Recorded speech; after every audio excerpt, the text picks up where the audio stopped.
Hello दोस्तों, आप सभी का धूमकेतु जीएस क्लास में बहुत बहुत स्वागत है। दोस्तों, हम लोग केवीएस पीआरटी टीयर 2 सीरीज में इंडेप्थ सीरीज को कर रहे हैं। इसमें हम लोग ऑलरेडी 6 चैप्टर कंप्लीट कर चुके हैं। आज हम लोग 7वां चैप्टर डिस्कस करेंगे, जिसमें हम लोग ट्रैवल के बारे में देखेंगे। तो इस वीडियो स्टार्ट करने से पहले एक बार सिलेबस को देख लेते हैं, फिर हम लोग स्टार्ट करते हैं क्या क्या हम लोगों ने कवर अप कर लिया है और क्या क्या अभी बचा हुआ है। तो चलिए एक बार देख लेते हैं। तो दोस्तों, ये हम लोग का केवीएस पीआरटी टीयर 2 का सिलेबस, ठीक, इसके बारे में क्या एग्जाम का पैटर्न रहने वाला, ये सब हम लोग चैप्टर 1 में डिस्कस कर चुके हैं। अब हम लोग देख रहे हैं कि ईवीएस और जनरल स्टडीज़ में हम लोग क्या क्या टॉपिक्स कवर कर लिए हैं। तो हम लोगों ने जनरल स्टडीज और ईवीएस को स्टार्ट किया था। तो अभी तक हम लोगों ने क्या क्या कंप्लीट कर लिया है। तो सबसे पहले हम लोग देखा था फैमिली, फ्रेंड्स एंड कम्युनिटीज, उसके बाद नेचुरल रिसोर्सेज, उसके बाद understanding the environment and environmental impact, इसको भी हम लोगों ने देख लिया था। लाइफ अराउंड अस, इसको भी हम लोग देख चुके थे। और लास्ट वीडियो में हम लोगों ने क्या देखा था, gift of nature, food, shelter and water. आज हम लोग को क्या डिस्कस करना है, ट्रेवल के बारे में डिस्कस करना है। और इसके साथ साथ हम लोग एमसीक्यू प्लस डिस्क्रिप्टिव क्वेश्चन भी करते हुए चल रहे हैं। तो आप साथ में प्रैक्टिस करते हुए चलिएगा, इससे आपके ऊपर एक अचानक से लोड नहीं आएगा। हो सकता है आपका रिजल्ट आए और आपको सिर्फ 1 महीने 2 महीने का ही टाइम मिले, तो उसमें कवर अप करना काफ़ी मुश्किल हो जाएगा। तो आप अपना स्ट्रेटजी अभी से बना लीजिए और क्वेश्चन लिखने की प्रैक्टिस ज़रूर करिएगा। और प्रैक्टिस करते हुए जो भी प्रॉब्लम्स आ रही हैं, आप उसको कमेंट बॉक्स में ज़रूर मेंशन करिए। मैं हर कमेंट का रिप्लाई करता हूँ वीडियो में जा कर के। तो चलिए अब स्टार्ट करते हैं वीडियो को। तो आज हम लोग चैप्टर 7 में डिस्कस करेंगे ट्रैवल के बारे में। तो इंसानी सभ्यता जब से डेवलप हुई है, ट्रैवल के जितने भी साधन हैं वो क्रोनोलॉजी पूर्वक डेवलप होते हुए आए हैं। चाहे वो पहिए का आविष्कार हो जाए, और पहिए के आविष्कार से आज देखिए कितनी बड़ी लंबी लंबी ट्रेनें चल रही हैं, उसमें कई सारे पहिए लगे हुए हैं। और बिना पहियों के भी आसमान में आप उड़ता हुआ देख सकते हैं एरोप्लेन को। तो अभी सारी चीज़ें डेवलपमेंट फेज में, सबका एडवांस वर्जन आता हुआ जा रहा है। लेकिन आप देखेंगे स्टार्टिंग में इंसान क्या करता था, सामान को ढोने के लिए ऐसे वो लकड़ी का बना लेता था इतना बड़ा प्लेटफॉर्म, और उसी प्लेटफॉर्म के नीचे पहले पहिया भी नहीं होता था। इसी के ऊपर सामानों को लाद करके और आगे से खींचता था। फिर उसके बाद जो है, जब पहिए का आविष्कार हो गया तो वो खींचने की बजाय एक पहिया लगा दिया। इससे क्या हुआ कि एफर्ट, जो भी एनर्जी लगानी है वो कम होती चली गई। तो एनर्जी कम करने के लिए पहिया लगा दिया गया। तो यहाँ से तो फ़ायदा हुआ, ह्यूमन एफर्ट कम लगने लगा। लेकिन धीरे धीरे आप देखेंगे कि वो सोचा कि मैं ही क्यों खींचूं इस गाड़ी को, इसके लिए किसी जानवर को बांध देते हैं, वो खींचेगा। तो इंसान ने जानवरों को आगे बांधना शुरू कर दिया। तो अलग अलग प्रदेशों में जहाँ जैसे जानवर उपलब्ध थे, उन जानवरों को बांध करके ये गाड़ी खींची जाने लगी। और इसको आप अभी भी देखते होंगे, कहीं ग्रामीण एरिया में भी जाएंगे तो देखेंगे वहाँ पे इसको बैलगाड़ी कहा जाता है। और यहाँ पे 2 बैल लगे रहते हैं या 1 बैल रहता है, वो इसको जो है इस गाड़ी को खींचता है। इसी को हम लोग बैलगाड़ी कहते हैं, बैलगाड़ी। और इसी पहिए का एक एडवांसमेंट रूप है ट्रेन का चक्का। तो ट्रेन में जो पहिया लगा हुआ है वो भी पहिया ही है, लेकिन उसको हम लोग अलग अलग एफर्ट से खींच रहे हैं और अलग अलग चीज़ों से उसको एनर्जी मिल रही है। यानी सेम कॉन्सेप्ट से आप देखिए कि कितना एडवांस वर्जन में चीज़ें चल रही हैं। और ज़्यादातर डेवलपमेंट आप देखेंगे इधर लास्ट के 200-300 सालों में बहुत ज़्यादा एक्सेस में डेवलपमेंट हुआ है। आप बाईसाइकिल देखेंगे तो बाईसाइकिल भी जो है इस समय तो यूज काफ़ी कम हो गया है, लेकिन फिर भी अगर आप देखेंगे तो पहिए का यूज करके अलग अलग फॉर्मेट में जो है बाईसाइकिल बनाए गए थे, जो ह्यूमन एफर्ट से डायरेक्टली चलते थे। तो जो भी एनसीईआरटी में ये चैप्टर दिया गया है ट्रेवल, ये क्लास 3rd के एनसीईआरटी से लिया गया है, फ्रॉम हेयर टू देयर। तो एक क्लास 3rd का बच्चा है, उसको ये चीज़ समझना है कि कौन कौन से ट्रांसपोर्टेशन के मीडियम थे। तो क्या वो डायरेक्ट ट्रेन के बारे में ही पढ़ना शुरू कर देगा, या उसको स्टार्टिंग से समझ में आना चाहिए। तो एज ए टीचर आपका ये रोल होता है कि बच्चों को समझाने के लिए आपको एक बेसिक से स्टार्ट करना होता है, जिसमें आप उसकी हिस्ट्री बताएंगे। पहिए का आविष्कार हुआ, पहिए के आविष्कार के बाद बैलगाड़ी बनी, साइकिल बने, फिर उसकी जगह पे रिप्लेस किया गया पेट्रोल इंजन, डीजल इंजन, भाप का इंजन, स्टीम इंजन, ये सब चीज़ें जो है लगा करके चीज़ों को खींचने वाला चेंज किया जाने लगा। और उसी के हिसाब से हमारी टेक्नोलॉजी डेवलप होती गई। आज के टाइम में एरोप्लेन देखिए बिना पहिए के आसमान में उड़ रहा है, चल रहा है। पानी में बड़े बड़े जहाज तैर रहे हैं। तो ये सारे जो कॉन्सेप्ट हैं ये सब बच्चों को अचानक से नहीं समझ में आते हैं। उनको आप एज ए टीचर समझाने के लिए एक बेसिक से स्टार्ट करते हैं, पहले क्या था फिर क्या हुआ। जैसे पहले समुंदर में लकड़ी की नाव चलती थी, फिर उसके बाद स्टील आया, लोहा आया, लोहे की नाव बनने लगी। तो इस तरह से चीज़ें चलती हैं। तो इस चैप्टर में बेसिकली इसी चीज़ को समझाया गया है, स्टोरी, पोएम्स, इन सब के थ्रू, ताकि बच्चों को एक बेसिक अंडरस्टैंडिंग हो जाए जो भी हमारे ट्रेवल मीडियम होते हैं। ठीक, तो ये ओल्ड एनसीईआरटी से लिया गया है, याद रखिएगा। नए एनसीईआरटी में ये चैप्टर नहीं मिलेगा। ये 11th चैप्टर है, क्लास 3rd एनसीईआरटी, वो भी ओल्ड वाले वर्जन की। तो इसमें क्या एक होना चाहिए जो एग्जाम ओरिएंटेड लर्निंग आउटकम। तो आप एज ए टीचर इस बुक को पढ़ रहे हैं, आपको पढ़ाने के लिए बच्चों को क्या क्या सीखना पड़ेगा। ये बेसिकली चैप्टर को हमें यही अप्रोच रख के पढ़ना है। और ईवीएस में मैंने बताया था कि स्टार्टिंग से ही हर चैप्टर में आप एक ही पैटर्न देख रहे होंगे कि सबसे पहले बेसिक इंट्रोडक्शन आएगा, उसके बाद आएगा एक स्टोरी या पोएम जो भी होगा, उसके माध्यम से बच्चों को समझाया जाएगा। उसके बाद आता है कि कौन कौन सी उसके निगेटिव इम्पैक्ट हैं या क्या क्या चीज़ें जो निगेटिव चीज़ें उसको इम्पैक्ट डाल रही हैं। जैसे मैंने बताया था कि निगेटिव इन्वायरमेंटल इम्पैक्ट में कुछ चीज़ें ऐसे हैं जो इन्वायरमेंट को डिग्रेड करती हैं, तो बाद में उसको वहाँ से जोड़ा जाता है और उसका क्या इंपॉर्टेंस है वो समझाया जाता है, और वहीं से हमारे क्वेश्चंस भी बनते हैं। तो इसी चीज़ पे थीम को फोकस रखना है, तभी आप एग्जाम में क्वेश्चन का आंसर लिख पाएंगे। अगर ये थीम क्लियर है तो आप ऐसे बना करके क्वेश्चन लिख सकते हैं, कोई इसमें दिक्कत वाली बात नहीं है। तो students can identify vehicles, explain their usages, compare past and present transport, ठीक, एंड अंडरस्टैंड इन्वायरमेंटल इम्पैक्ट।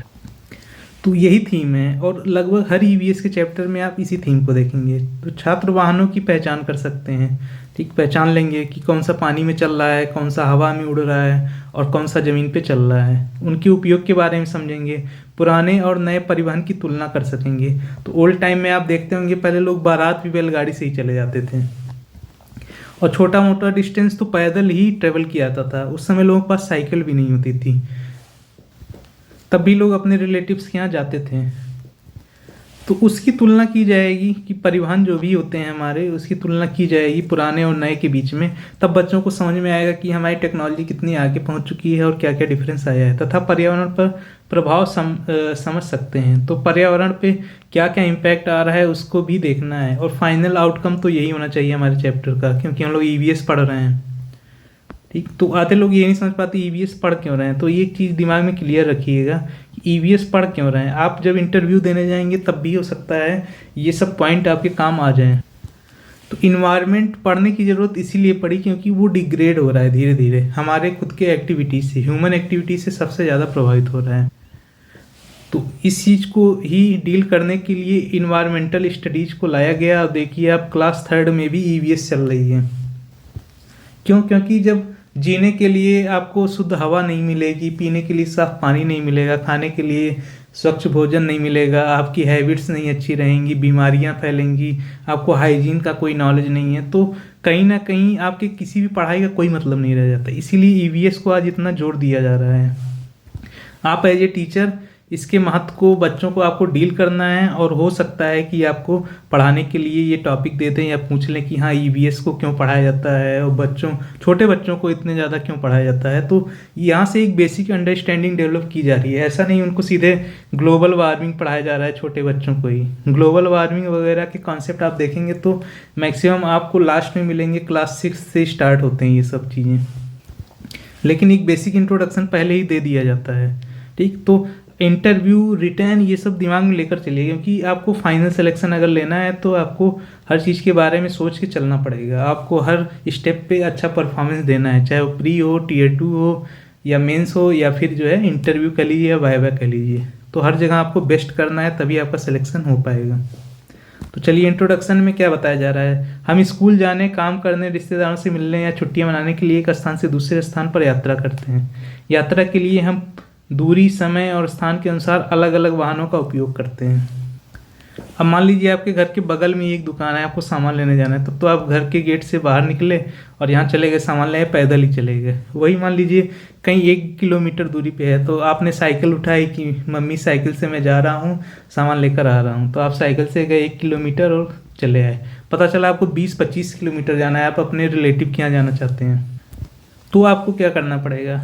अब साइकिल से तो पहले के लोग तो 60 किलोमीटर 100 किलोमीटर और भी ट्रेवल कर लेते थे बाईसाइकिल से, लेकिन आज के टाइम में आपके पास स्कूटी है, बाइक है, तो कहेंगे अच्छा मैं बाइक से जा रहा हूँ, तुरंत लेकर आ जा रहा हूँ, 20-25 किलोमीटर जा कर के वापस आ जाऊँगा। या फिर किसी के पास 4 व्हीलर है तो 4 व्हीलर पे बैठा चला गया।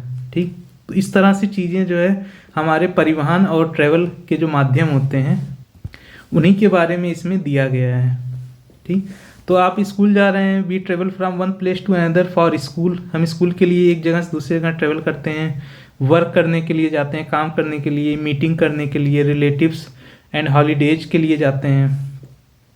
और इस तरह के ट्रेवलिंग करने के लिए हम लोग डिफरेंट टाइप ऑफ व्हीकल्स यानी अलग अलग परिवहन के जो साधन होते हैं उनको यूज करते हैं। किसके अकॉर्डिंग?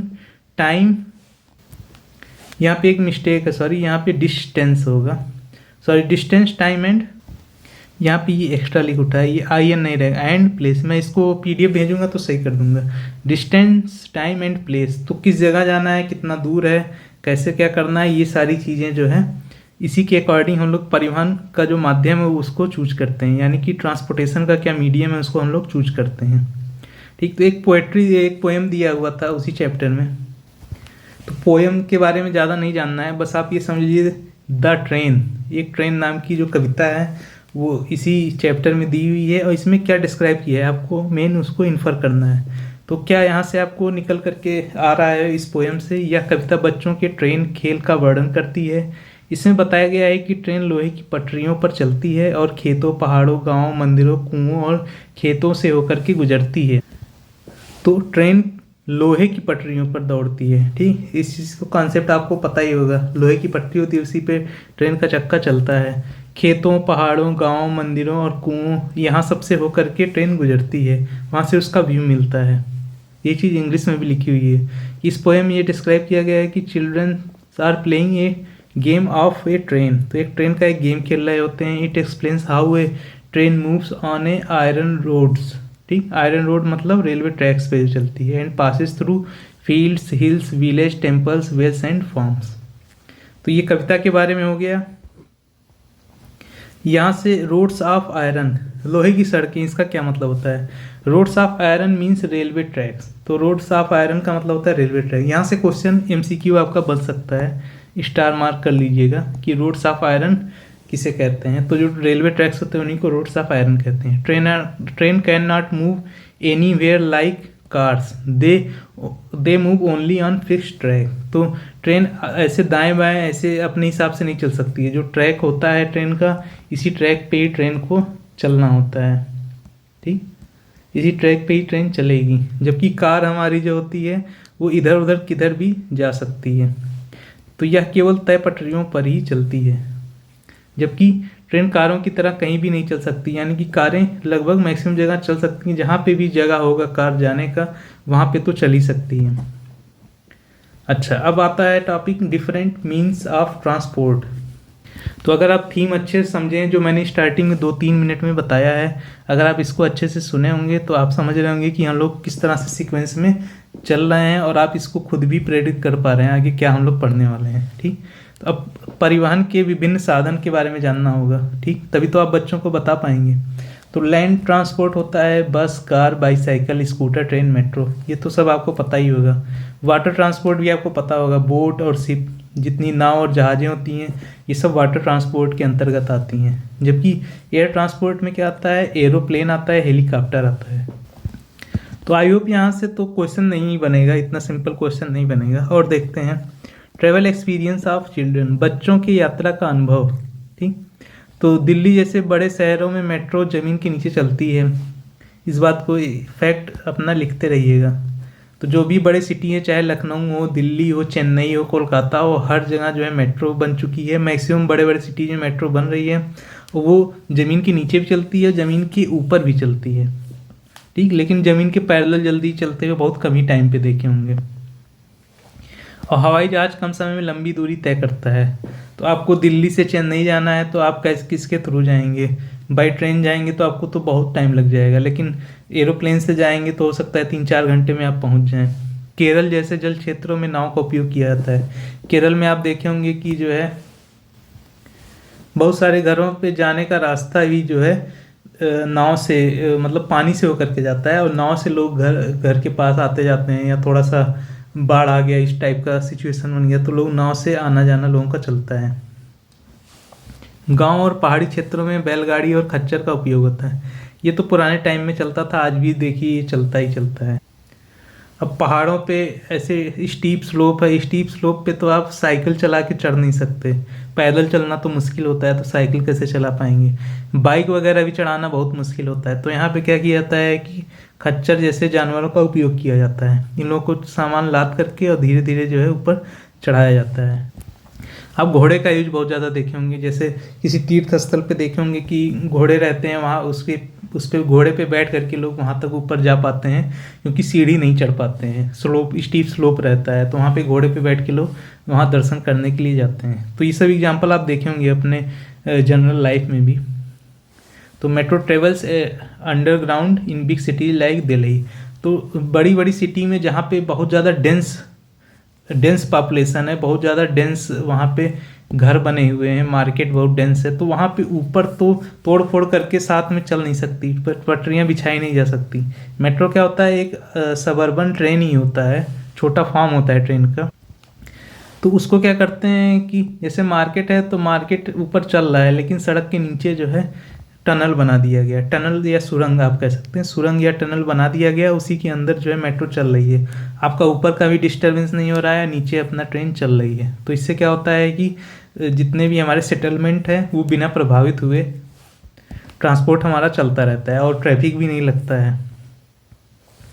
तो ये सारी चीज़ें फ़ायदे हैं। Aeroplane covers very long distance in less time, ये हम लोग देख लिए थे। बोट्स यूज होते हैं in water field air like Kerala वगैरह में यूज होता है। आप देखेंगे कि नाव का रेसिंग भी होता है केरला में, ठीक। तो कमेंट करके बताइएगा कि किस फेस्टिवल में नाव की रेसिंग भी होती है।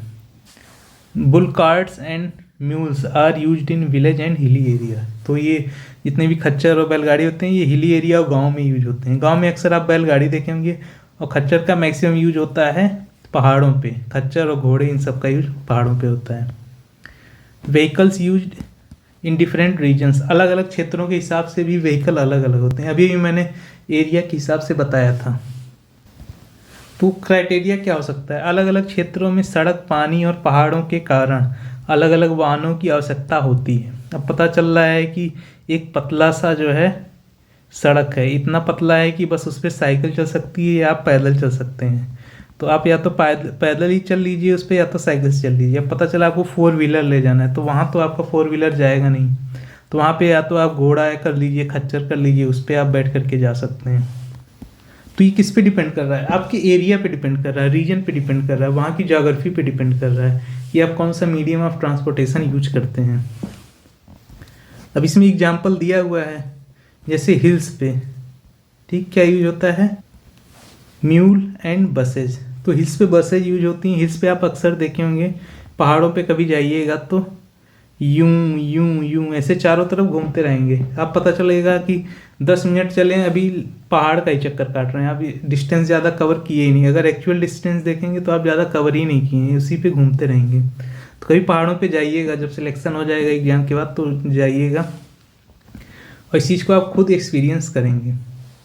वाटर एरियाज में बोट, विलेज में बुलक कार्ट, और सिटीज़ में मेट्रो और बसेस, ठीक, ये सारी चीज़ें हो गई। साउंड्स ऑफ व्हीकल्स, अब साउंड क्या क्या निकलते हैं। अब हमें तो इसका डिसएडवांटेज भी देखना है कि क्या निगेटिव इम्पैक्ट पड़ा है हमारे इन्वायरमेंट पे। ट्रांसपोर्टेशन तो सब हमारे लिए फ़ायदेमंद है, समय का बचत कर रहा है, और साथ में जो है सामानों की एक्सेसिबिलिटी बढ़ा रहा है। बहुत सी चीज़ों में इसका योगदान होता है, हम लोग इसकी डिटेल में यहाँ पे नहीं जा रहे हैं, ठीक। तो देखते हैं कि different vehicle produces different sound. तो साउंड से जो है नॉइज जो पॉल्यूशन होता है, नॉइज पॉल्यूशन इसके साउंड से ही होता है। तो साउंड चाहे इंजन के चलने का हो उसके, और ज़्यादातर उसके हॉर्न से साउंड पॉल्यूशन होता है। तो इंजन से उतना आजकल तो देखे होंगे कि नई गाड़ियों में उतना ज़्यादा आवाज़ नहीं आ रहा है, लेकिन जो उसके साउंड होते हैं गाड़ियों के, हॉर्न से जो है बहुत तेज़ साउंड निकलता है, और इससे जो है नॉइज पॉल्यूशन होता है। दूसरा इम्पैक्ट इसमें नहीं लिखा हुआ है, लेकिन मैं आपको बता दे रहा हूँ, जो वायु प्रदूषण है उसमें CO2 की मात्रा जो बढ़ती हुई जा रही है, जिससे ग्लोबल वार्मिंग हो रहा है, और नॉक्स, नाइट्रोजन के ऑक्साइड, इस तरह की जो सब गैसें हो रही हैं, और सरफेस लेवल पे ओजोन बन रहा है, ये सब क्या चीज़ें हैं? ये सब चीज़ें हैं एयर पॉल्यूशन का एग्जाम्पल। मतलब व्हीकल सिर्फ साउंड पॉल्यूशन नहीं कर रहे हैं, एयर पॉल्यूशन भी कर रहे हैं, लेकिन ये बेसिक लेवल पे ये सब चीज़ें समझाई नहीं गई हैं, तो हमें उस डिटेल में अभी नहीं जाना है। तो जहाँ पे रिक्वायरमेंट होगा मैं आपको डिटेल में जा करके उस चीज़ को बता दूंगा, आप परेशान मत होइएगा। फिलहाल बस ये जानिए कि हाँ, यहाँ पे नॉइज पॉल्यूशन मेंशन किया गया है। आप मान लीजिए सारी व्हीकल्स हमारी इलेक्ट्रिकल व्हीकल हैं, इलेक्ट्रिक व्हीकल में सीधे जो है सिर्फ और सिर्फ साउंड पॉल्यूशन हो रहा है।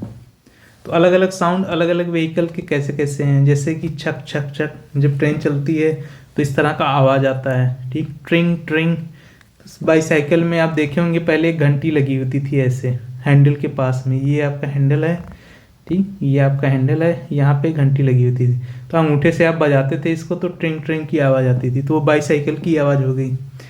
पी पी, कार में सुने होंगे, पी पी पों पों, इस तरह का बजता रहता है। बस में मोटा हॉर्न रहता है, उसका आवाज़ थोड़ा सा मोटा रहता है, भों से एकदम बजता है।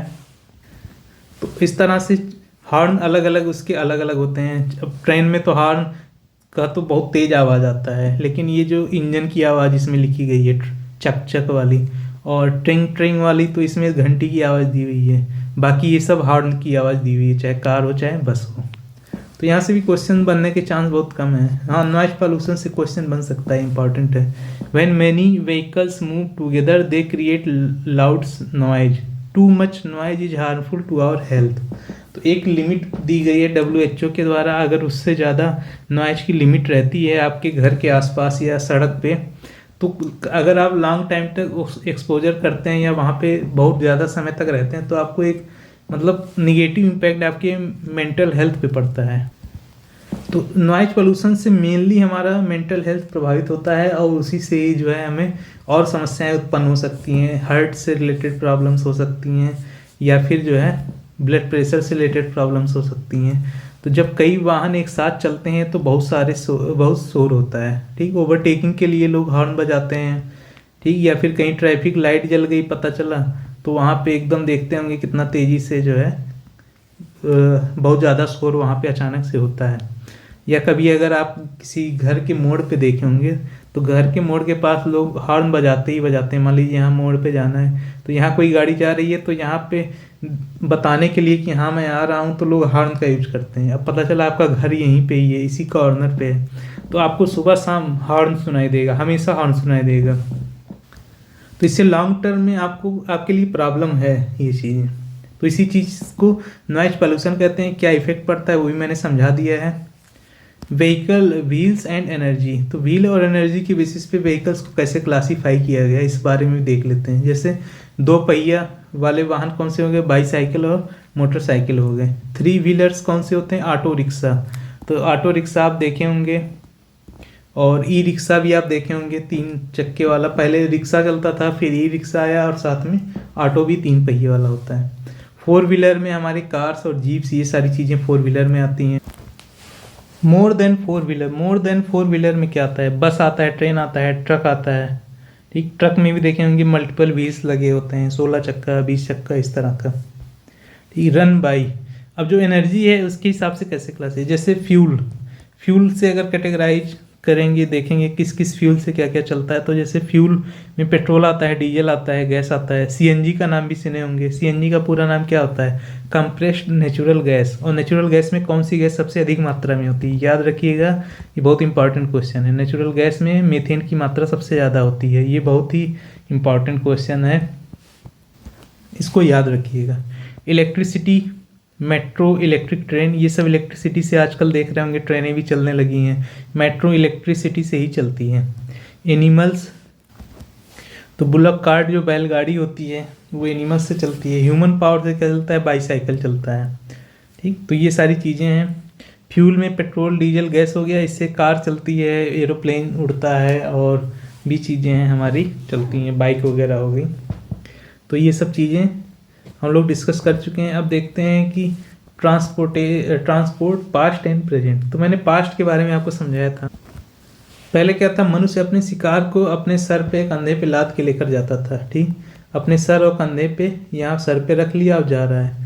तो उसको लगा यार कुछ ज़्यादा एफर्ट पड़ रहा है। कुछ लोग क्या किए कि अपने शिकार को इसी में रस्सी या कुछ भी बांध करके खींचने लगे, तो उससे थोड़ा सा उनको आराम मिला। फिर क्या हुआ कि नीचे एक लकड़ी का स्ट्रक्चर बना दिया, उस पर रख के इस लकड़ी को खींचा गया, क्योंकि ये प्लेन सरफेस था तो जो है यहाँ फ्रिक्शन कम हुआ और आसानी से खींचा जाने लगा। फिर किसी तरह से पहिए का आविष्कार हो गया। अब पहिया लग गया तो और आसानी हो गई खींचने में। तो इंसान कहा जब इतना सब कुछ कर लिए तो हम ही क्यों खींचें। फिर यहाँ पे क्या किया कि उसने जो है बैल गाय ये सब चीज़ों को बांधना शुरू कर दिया, तो ये इसको खींचने लगे। और साथ में आप देखेंगे कि एग्रीकल्चर के लिए काफ़ी ज़्यादा इसका टेक्निक का यूज किया गया। अभी रिसेंटली बहुत 15-20 साल पहले ही जो है इसका बहुत ज़्यादा यूज होता था। अब तो काफ़ी ज़्यादा कम हो गया, ट्रैक्टर वगैरह ने इसका स्थान ले लिया है। तो earlier people travel by walking, animal, bullock carts and boats. पहले के लोग यही बेसिक चीज़ें थी ट्रांसपोर्टेशन की। पहले लोग पैदल, जानवरों, बैलगाड़ियों, नाव से यात्रा करते थे। आज हमारे पास बस, ट्रेन, मेट्रो और हवाई जहाज भी हैं। Today we have buses, trains, metros and aeroplane. तो पहले के लोग, मैंने बताया कि पैदल ही अपने रिलेटिव के यहाँ जाते थे, ठीक, क्योंकि कोई ट्रांसपोर्ट का मीडियम ही नहीं होता था। अब ये पूछा जा सकता है कि इंपॉर्टेंस ऑफ ट्रांसपोर्ट क्या है, परिवहन का क्या महत्व है। तो इससे मैंने बता ही दिया क्या क्या इसके महत्व हैं। जैसे समय की बचत होती है, टाइम की सेविंग हो गई, ठीक, कनेक्ट्स पीपुल, लोगों को जोड़ता है। तो अब आवाजाही लोगों की बहुत ज़्यादा बढ़ गई। लोग दिल्ली, बॉम्बे देख रहे हैं कितना भर भर के जाते हैं, आते हैं। कहीं पे भी काम करने जाना है वहाँ पे चले जा रहे हैं, कोई दिक्कत वाली बात नहीं है। आपको एग्ज़ाम देने जाना है, कितना दूर सेंटर दे दे उसको पता है, आप चले जाएंगे एग्ज़ाम देने, उतना दूर रहता है। क्योंकि ट्रांसपोर्टेशन के साधन आजकल बहुत ज़्यादा अवेलेबल हो गए, हर जगह पे अवेलेबल हो गए। Helps in trade and travel, makes life easier. तो व्यापार और यात्रा में सहायक है, ये तो सबसे ज़्यादा इम्पॉर्टेंट है व्यापार और यात्रा के लिए, और जीवन को ये आसान बनाता है। तो जीवन को आसान, एक तो आपका ये हो गया कि ट्रांसपोर्टेशन का मीडियम मिल रहा है, उससे आसान हो गया। दूसरी चीज़ें आपके पास खाने पीने की चीज़ें बहुत आराम से पहुंच रही हैं।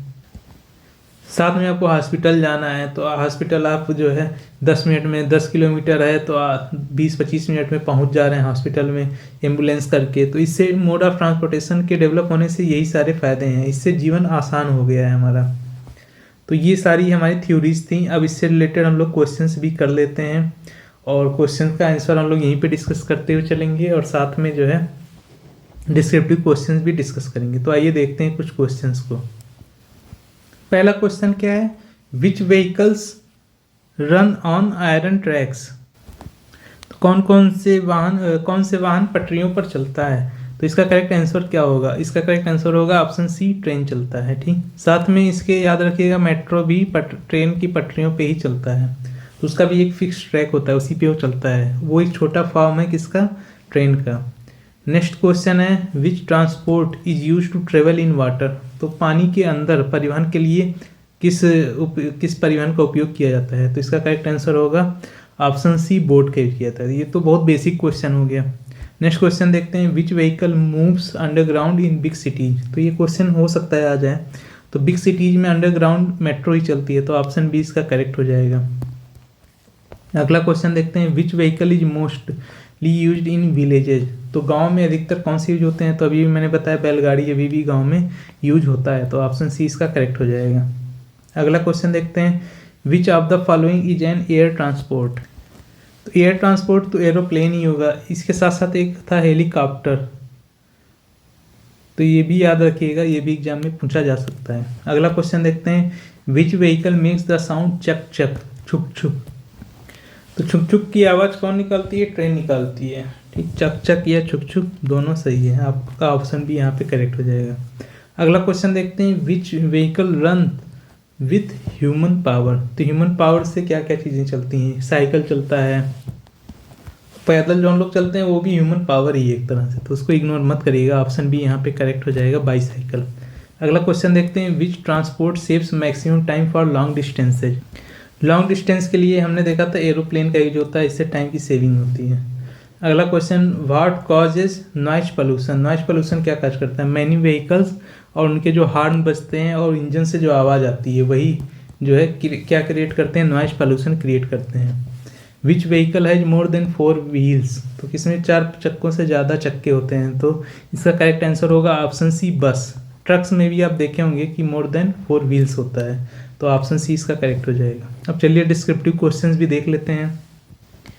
तो यहाँ से मैंने 2 डिस्क्रिप्टिव क्वेश्चंस लिया है, हालांकि इस चैप्टर से बहुत ज़्यादा आने की उम्मीदें तो नहीं है, बट क्वेश्चन डिस्कस करना जरूरी है। इससे आपको एक आइडिया मिलता है क्या आ सकता है और कैसे रिप्रेजेंट करना है, क्योंकि आप पूरी तरह से प्रिपेयर होके जाएंगे एग्जाम में, तब आप लिख पाएंगे अच्छे से। तो हर तरह का आइडिया होना चाहिए हर चैप्टर से आपको। तो देखते हैं क्या है question. Describe different means of transport used in our daily life with examples, तो विभिन्न परिवहन के साधनों का उदाहरण सहित वर्णन कीजिए। तो अभी हम लोगों ने सब कुछ देख लिया था, तो ट्रांसपोर्ट का सबसे पहले देखते हैं कि क्या इसके फ़ायदे हैं। तो ये हेल्प करता है मूव करने में हमें one place to another. In our daily life we use different means of transport based on distance, time, place. तो डिस्टेंस, टाइम और प्लेस, ये पॉइंट जरूर लिखिएगा। ये एक अच्छा पॉइंट है कि हम लोग जो चूज करते हैं मीडियम ऑफ ट्रांसपोर्ट, वो किस बेसिस पे चूज करते हैं, क्या डिस्टेंस है, टाइम कितना लगेगा और कौन सी जगह पे जाना है। तो there are 3 main types of transport. Land transport, जिसमें क्या आता है bus, car, bicycle, train and metro. These are use on roads and railway tracks, तो ये सब रेलवे ट्रैक पे और सड़कों पे यूज किए जाते हैं। और वाटर ट्रांसपोर्ट, वाटर ट्रांसपोर्ट में बोट और शिप आते हैं। इसका यूज किया जाता है रिवर में, लेक्स में और समुद्रों में, यानी कि सीज में। Air transport include airplane and helicopter. 2 air transport का मैंने एग्जांपल बताया था, एरोप्लेन और हेलीकॉप्टर का। ये हेल्प करता है travel long distances in less time. तो एयर ट्रांसपोर्ट कहीं ना कहीं जुड़ा हुआ है कम टाइम में ट्रांसपोर्टेशन से। Different vehicles are use in different regions, और रीजन के हिसाब से भी अलग अलग व्हीकल यूज होते हैं। जैसे बुलॉक कार्ट्स यूज होते हैं विलेजेज में, बोट यूज होता है water covered areas, for example Kerala में। मेट्रोज कहाँ यूज होते हैं, बिग सिटीज में यूज होते हैं। अच्छा, transport saves time and makes life comfortable, तो इसके बारे में भी आप लिख सकते हैं जो भी मैंने पॉइंट आपको समझाया था। ठीक, हिंदी में देख लेते हैं। परिवहन हमें एक स्थान से दूसरे स्थान तक पहुंचने में सहायता करता है। हम अपनी दैनिक जीवन में दूरी, समय और स्थान के अनुसार विभिन्न परिवहन साधनों का उपयोग करते हैं। परिवहन के 3 मुख्य साधन हो गए, एक स्थल वाला हो गया, एक जल वाला हो गया, एक वायु वाला हो गया। ठीक, तो वही बस, कार, साइकिल, ट्रेन और मेट्रो स्थल वाले में आ गए, जल वाले में नाव और जहाज आ गए, और वायु वाले में हवाई जहाज और हेलीकॉप्टर आ गए। ये सब हम लोग डिस्क्राइब कर चुके हैं पहले ही। विभिन्न क्षेत्रों में अलग अलग वाहन उपयोग किए जाते हैं। क्षेत्रों के हिसाब से भी वाहनों का उपयोग अलग अलग होता है। जैसे गांव में बैलगाड़ी, जल क्षेत्रों में नाव और बड़े शहरों में मेट्रो यूज होता है। परिवहन से क्या फ़ायदा है, तो परिवहन समय बचाता है और जीवन को आसान बनाता है। अगला क्वेश्चन देखते हैं। Explain how means of transport have change from past to present, तो प्राचीन से अब तक प्रेजेंट तक कैसे ये चेंज हुआ है। ये सब मैंने आपको कहानी इसीलिए बता दिया था ताकि आप एग्जाम में अगर लिखने भी जाएं तो आपके पास इतने पॉइंट होंगे कि आपका A4 सीट तो ऐसे ही भर जाएगा। अगर आप सारी चीज़ें लिखने लगेंगे स्पीड में, तो प्रैक्टिस करते रहेंगे तभी ये पॉसिबल हो पाएगा। आपको अपनी स्पीड थोड़ी सी बनानी होगी। तो चलिए देखते हैं क्या है इसका, हम लोग यहाँ पे क्या मैंने लिखा है और क्या क्या आप इससे लिख सकते हैं। तो अर्लियर टाइम में पीपल ट्रेवल करते थे मोस्टली बाई वॉकिंग और using animals like horse, camel and bullock carts, यानी बैलगाड़ी और जानवरों का यूज करके या खुद वॉकिंग करके ही जाते थे, जो मैंने बताया था एग्जाम्पल। लोग बारात चले जाते थे पैदल, बैलगाड़ी पे बैठ के बारात चली जाती थी, पैदल बारात चली जाती थी। तो ये परिस्थितियाँ थी। तो boats are use to cross rivers, these means of transport were slow and covered short distance. ठीक, तो बोट और शिप में यही अंतर है। बोट को छोटे डिस्टेंस के लिए यूज किया जाता है और जो शिप होती है ओशियंस और सीज में चलती है, यानी महासागरों और समुद्रों में चलती है, वहाँ वो लॉन्ग डिस्टेंस के लिए यूज होती है। तो with the development of science and technology modern transport system has been introduced. Today we have buses, trains, metros, ships and aeroplanes. These vehicles are faster, safer and more comfortable. तो ये सब point आप लिख सकते हैं कि जो जितने भी हमारे मॉडर्न ट्रांसपोर्टेशन के मीडियम हैं उससे हमें फास्टर, सेफ्टी के साथ और कंफर्टेबल तरीके से यात्रा कर सकते हैं। तो मॉडर्न ट्रांसपोर्ट सेव्स टाइम्स, एक तो समय का बचत करता है। कनेक्ट डिस्टेंट प्लेसेस, तो डिस्टेंट का मतलब होता है जो बहुत दूर पे स्थित होते हैं। तो ऐसे स्थानों को भी जोड़ता है। जैसे मैंने एग्जाम्पल दिया, कश्मीर से कन्याकुमारी जाना हुआ या तमिलनाडु में चेन्नई में जाना हुआ, तो एक लॉन्ग डिस्टेंस है वहाँ तक जाने के लिए। तो ऐसे जगह पे जाने के लिए मॉडर्न टेक्नोलॉजी का यूज किया जाएगा। ट्रेन से जाते हैं तो हो सकता है 1.5-2 दिन में पहुंच जाएं। अगर बाई फ्लाइट जाते हैं एरोप्लेन या हेलीकॉप्टर से तो आप हो सकता है 2-3-4 घंटे में आप वहां लगभग पहुंच जाएंगे। तो इससे क्या होता है, ट्रांसपोर्ट है improved human life and made the world smaller. अब दुनिया छोटी लगने लगी है क्योंकि आप दुनिया के किसी भी कोने में जा सकते हैं। यही चीज़ यहाँ पे भी लिखा हुआ है। प्राचीन समय में लोग अधिकतर पैदल चलते थे या घोड़े, ऊंट और बैलगाड़ियों का उपयोग करते थे। नदियाँ पार करने के लिए नाव का प्रयोग किया जाता था। ये साधन धीमे थे और कम दूरी तय कर पाते थे। तो पहले ओल्ड वाला का ये लिख देना है, फिर प्रेजेंट वाले का लिख करके उसका फ़ायदा लिख देना है। तो पुराने वाले को डिस्क्राइब करिए, उसके बारे में बताइए क्या क्या कमियां रह जा रही थी, फिर मॉडर्न वाला लिख दीजिए, फिर उसके बारे में लिख दीजिए क्या क्या फ़ायदे हुए, कम समय लगता है, पूरी कर लो दुनिया मिट्टी में। इस तरह का भी आप स्लोगन लिख सकते हैं। विज्ञान और तकनीकी के विकास के साथ आधुनिक परिवहन के साधन विकसित हुए हैं। आज हमारे पास ट्रेन, बस, मेट्रो, हवाई जहाज़ हैं और जहाज़ हैं। ठीक, ये साधन तेज़, सुरक्षित और आरामदायक हैं। तो आधुनिक परिवहन समय की बचत करता है, दूर दराज के स्थानों को जोड़ता है और व्यापार, शिक्षा, पर्यटन में सहायता करता है। इस प्रकार परिवहन ने मानव जीवन को बेहतर बनाया है। ये लाइन लिखिएगा ज़रूर एग्जाम में। तो ये रहा हमारा छोटा सा चैप्टर ट्रेवल वाला। मैंने एक ही पार्ट में इसको कंप्लीट करा दिया है। वीडियो आपको अच्छी लगी हो तो ज़रूर लाइक करिएगा। एक हाइप का ऑप्शन आता है, वीडियो को हाइप जरूर किया करिए। इससे क्या होता है, रीच बढ़ती है और यही हमारा मोटिवेशन है। नए हैं तो चैनल को सब्सक्राइब करिएगा क्योंकि हम लोग यहाँ पे क्वालिटी कंटेंट डिस्कस करते हैं, इधर उधर की फर्जी बातें नहीं डिस्कस करते हैं। और PDF मैं इसका टेलीग्राम ग्रुप में कल डाल दूँगा, वहाँ से आप फ्री में इसको डाउनलोड कर सकते हैं और वहाँ से अपना रिवीजन कर सकते हैं। साथ में मैं ये कहूँगा कि थोड़ा बहुत प्रैक्टिस करते रहिए अभी से ही, क्योंकि अगर एग्ज़ाम के लिए टाइम कम मिलेगा तो आपको उस हिसाब से पहले से ही बैकअप लेकर चलना पड़ेगा। और डिस्क्रिप्टिव क्वेश्चन लिखने में कोई भी सजेशन आपको चाहिए, किसी भी एग्ज़ाम की तैयारी कर रहे हैं, कोई भी आपको दिक्कत आ रही है तो आप कमेंट बॉक्स में जाके लिखिएगा। मैं वहाँ पे आपका रिप्लाई ज़रूर करता हूँ। सबका मैं रिप्लाई करता हूँ कमेंट बॉक्स में, और सबका कमेंट भी मैं पढ़ता हूँ ध्यान से। तो वीडियो अब यहीं पे क्लोज करते हैं। Thank you for watching. Thank you.